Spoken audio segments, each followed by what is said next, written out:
We did. Hours and hours and hours. I was thinking of you just the other day. And if it wasn't for you and Catherine and Kate, there were times that I was really at my wit's end. And you were very helpful. Very helpful. Can't thank you enough. We were gonna shred some of this stuff, but we thought maybe the archaeologist centuries from now would like to dig it up and know what happened. So we're going to preserve more than you think, Tim. Well, I think we can continue on, and if I'm not mistaken, there are more voices from the past. Well, this is a person who couldn't be here today. Let's see if you can tell from his words who this is. At one time, Tim invited me to participate in the nonprofit West Side Board Association. The goal of this nonprofit group is to create and maintain mental health for its members. As a nonprofit with no political ties nor goals beyond having a good time, the WSBA didn't always receive goodwill and favor with non-members. Thus, it became necessary to schedule our meeting times to coincide with the ebb and flow of both nature and the needs of the university. I'm happy to report that much mental health was created and maintained. Tim, who was this good time guy? Sounds like a fellow surfer, but well, we'll see if the next thing jogs your memory. Do you know the way to Binderville? Having done his time as a Marine, Tim was quick to begin my professional education with an understanding of how to file. After all, he hired me as a senior clerk, and that's what clerks do. I developed a real loathing for binders and filing after my first attempts at trying to maintain the vast collection of binders that AV had in those days. Peter McMillan. Peter McMillan, absolutely. The odd thing is that now I've got 15 years in, and I'm in charge of lots of projects that generate tons of paper. Guess what?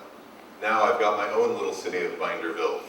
I'm not good at it, filing, but maybe he was onto something. Space. Well, I've been lucky with space over the years.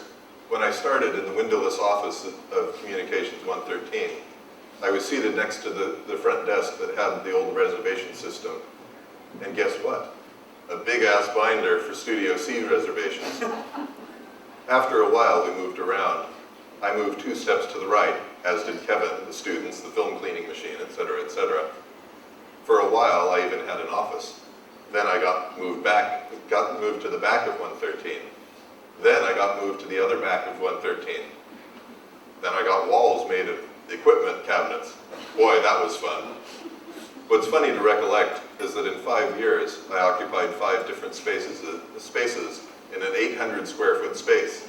Go figure. Retreats. Well, what can I say that's funnier than retreats? Oh, I remember site visits. Can you say Beverly Garland's Holiday Inn? But really, I'm doing better now. Actually, I now lead groups of people to other campuses for site visits. He has a citation, http://www.beverlygarland.com. I guess you'll have to check that one out. What did I really learn in my time with Tim? I learned how to become organized and self-sufficient. I learned how to learn and ask questions about the campus. I learned how to meet and not double book faculty into the Studio C. What was her name? She was a foreign language faculty. I also learned that using the seatbelt was important in the van. The most important thing that I appreciate in my time with Tim was his willingness to let me learn. That set a foundation for me that has allowed me to continue my technical education, lead projects, and make a long-term commitment to the institution. I'm sorry I couldn't be there today, but I needed a vacation before I start the next project. Tim, good fortune to you in your retirement. May the wind be offshore, the tide low, and swell from the south. Aloha, Peter. All right, Peter. Peter McMillan. Now, more voices from yesteryear. Tim, you may recall that I was the guy who took away most of your free time back in the mid-'80s. Do the words Hughes light valve mean anything to you?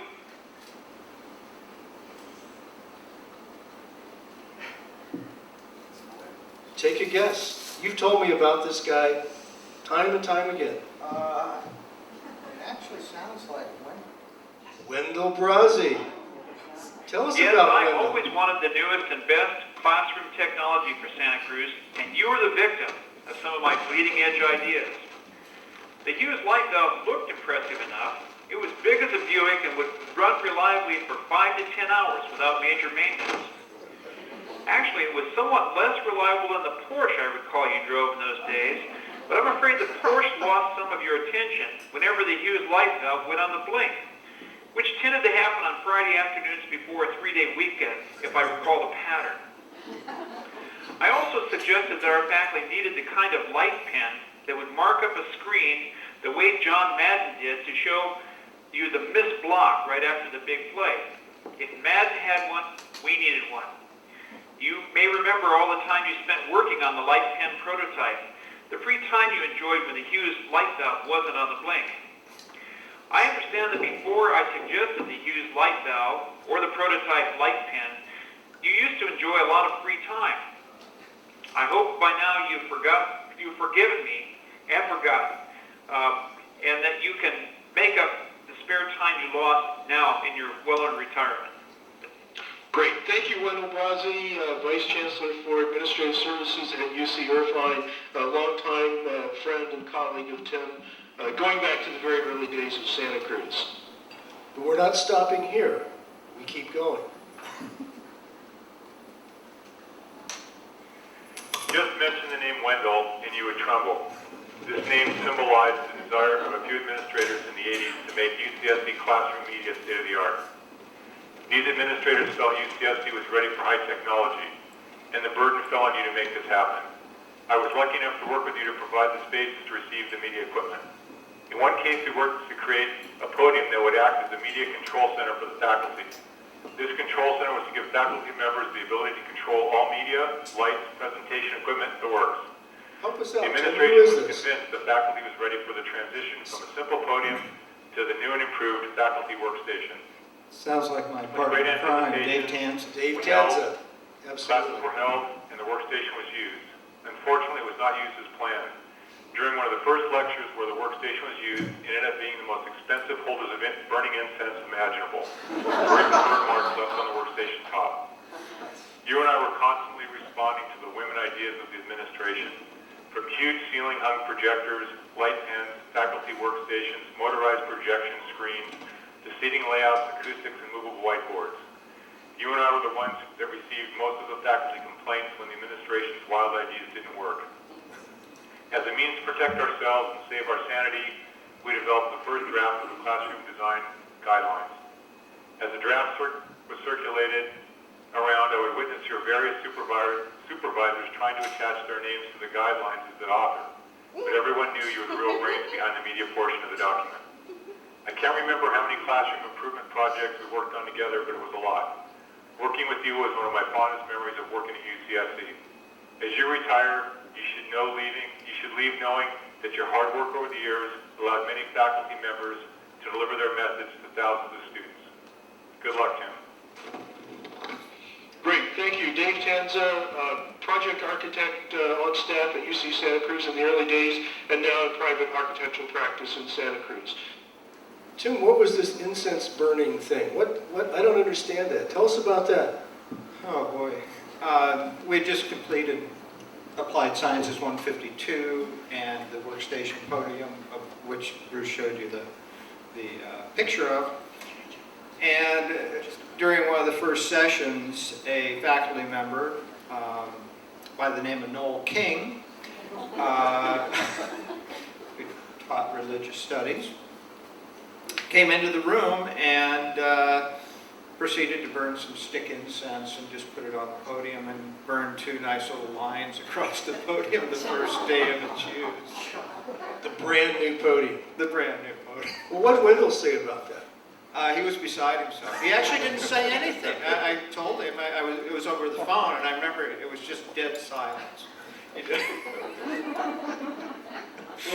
Well, we do credit Dave Tanza and Tim Price to originate the classroom guidelines at Santa Cruz, and those are still in use. people throughout the country and throughout California look to that model and use that model along. And we really do recognize Tim's pioneering effort in developing those and creating quite a trend in the media business for that. But time marches on, and we have other presenters here today.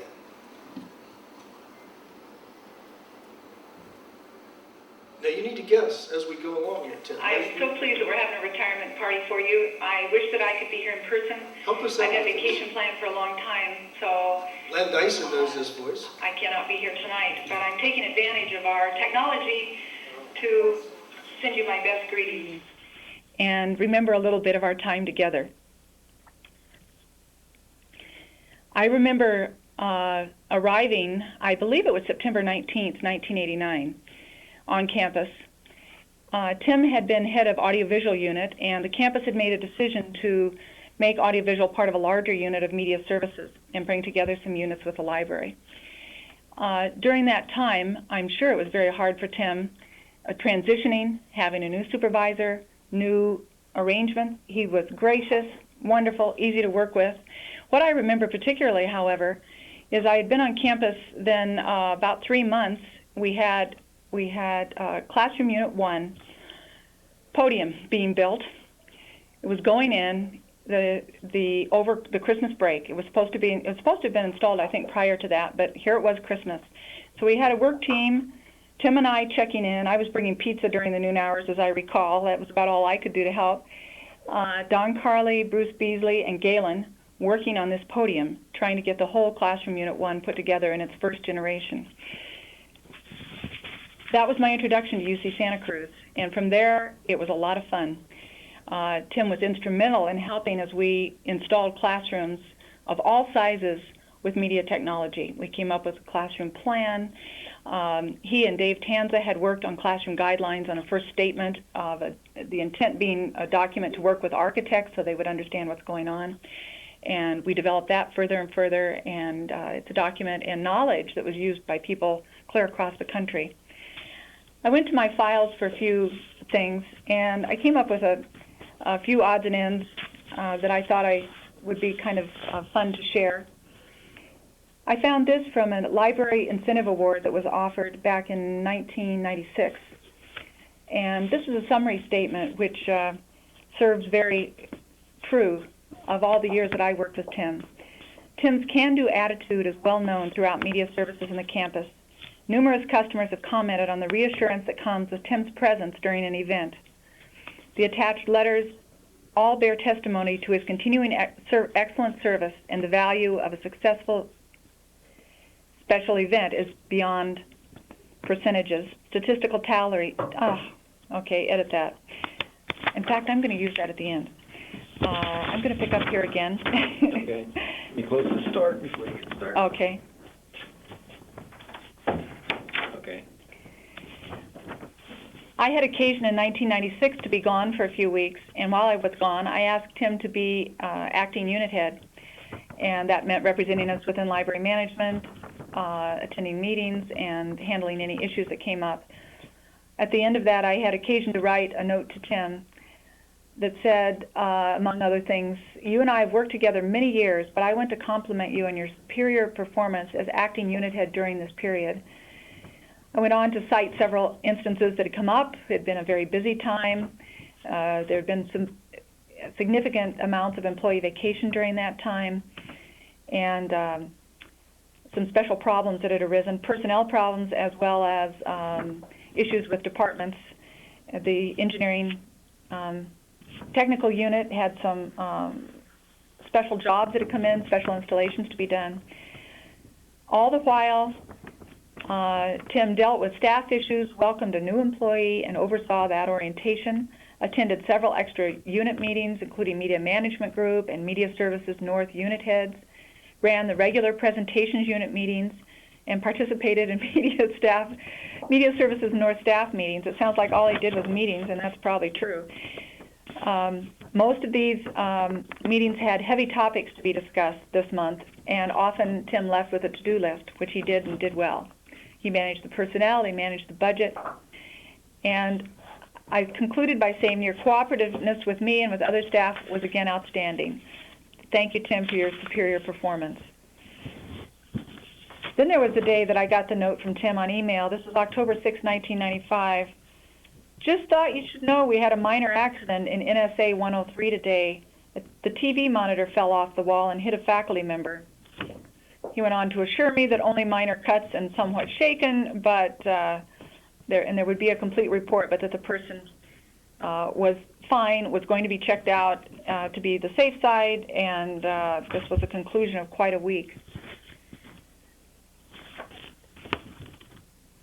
I have several other memories of different things while we were here together. The UC Regents came to visit during this period. This gave us quite a period of quite a hustle of activity, because we had to take care of their. This was when Wendell Brossi was on campus, and he wanted things done in a special way that included covering the skylight in the ceiling of Stevenson Dining Hall, I believe, to start with. And then from there on, a special projection. Of course, that's a dining hall that has all windows, and still they wanted to do audiovisual projection in there. So I remember that event so well. I remember using Studio C as a classroom, and then eventually just we burst our scenes in the room across the hall, so we just moved the technicians right in, and all at once did not have a multimedia classroom anymore. But about shortly after that, we were then putting the equipment into the Applied Sciences building. There were many, all this time, Tim would often be gone during the noon hour. I'd ask where he is, and he's gone surfing. I think that showed a wonderful balance in life, and reducing stress by bringing in personal life and other activities. I appreciated Tim's generosity, his gentlemanliness, and optimism. In a retirement, a few words of retirement ceremony that Lan Dyson had recently, he said that he had been told many decades before by a library mentor, manager, 3 things that he looked for in new employees that he hired. That was service ethic, optimism, and integrity. And it's been my joy to work with Tim, who had all of these, and we worked so well together. In conclusion, from 1996, Tim was nominated for a Library Incentive Award on campus, and this was the summary statement at the end of the award. Tim's can-do attitude is well known throughout media services in the campus, and numerous customers have commented on the reassurance that comes with Tim's presence during an event. The attached letters all bear testimony to his continuing excellent service, and the value of a successful special event is beyond percentages, statistical tallies, and dollars saved. I would be hard-pressed to maintain our reputation for flawless special events without him. This was written by Brian, it was certified by me, and Tim was awarded the Library Incentive Award. Thank you, Tim. It was a great run. It's been my pleasure. Jan Dickens, who's now at UC Davis. Let's give Jan and Tim a big hand, please.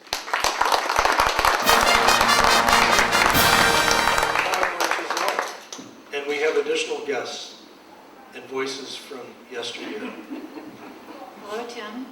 I first met you at my job interview. You were on the hiring committee. I'd like to congratulate you now on your wise choice of hiring me.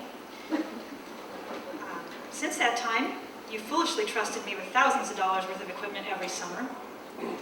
And you often had to help my employees by talking them out of running screaming from the tails. Who is this, Tim? I don't know if his hearing or his memory is going in these 29 years. Who is this, Tim? Could that be Zana? Zana Wells, Conference Office, UCSC. Come on out, Zana.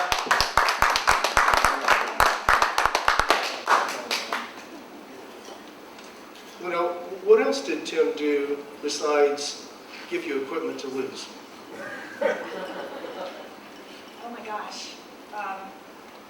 Well, I just got everything I was going to say. I would like to just say that he just, provided incredible support to all of our programs above and beyond the call of duty. I don't know how I would have made it through those first couple of years in my position without Tim there to help me and all of the staff there. And my one job here today was to come in, sneak in and not be seen by Tim and hang out in the back, and I closed my car door and I turned around and Tim was standing right there. So I couldn't do that right. But it still is a bit of a surprise. So I'd just like to thank him for everything that he's done for me over the years. Thank you. I'd like to thank you too, Zana. You're really a wonderful administrator, and I want to thank you for the last year I was here, particularly because you really had enough patience with our unit to stay with us for an extra year and not moving over and trying to get this whole summer schedule changed so quickly. And I really appreciated that at a time when I wasn't sure how we were going to quite pull it off, but I guess it's going smoothly. I guess I kind of left before it happened. Ask Juan. How we doing, Juan? So far, so good. All right. All right, thank you. Let's another hand for Zana, please. If you will. And we keep rolling here. The more people, they're going to reminisce about yesteryear. Do I hear voices? Tim Price, truly amazing, priceless, able to withstand and respond to countless changes in leadership and departmental structure, including downsizing. Able to listen politely and respond to faculty concerns in a timely manner, even when confronted with overburdened staff and funding constraints. We've had a voice change there. What happened there? Able to drive to Aptos to visit his ailing mother, bless her soul, during the lunch hour and come back on a timely basis. Do you recognize Particularly his voice, Tim? noteworthy, given the state of his ailing truck. I don't think I ever saw tread on his tires. Able to shift gears on the spot, should the need arise. Able to say, I need a surfing break or Hawaii fix, and arrange coverage by staff, if and when the need arose. His secret plan ahead. Willing to do whatever it takes to satisfy the customer, unless, of course, the request proved to be unreasonable, in which case he would offer an alternative. Loves to understand the big picture and try his best to present the logic of media services playing a major role. Weaknesses. Thanks to the sizable check I received from Henry, I've cut my list very short. Now, who is this? Actually, This is a disguised voice. I barely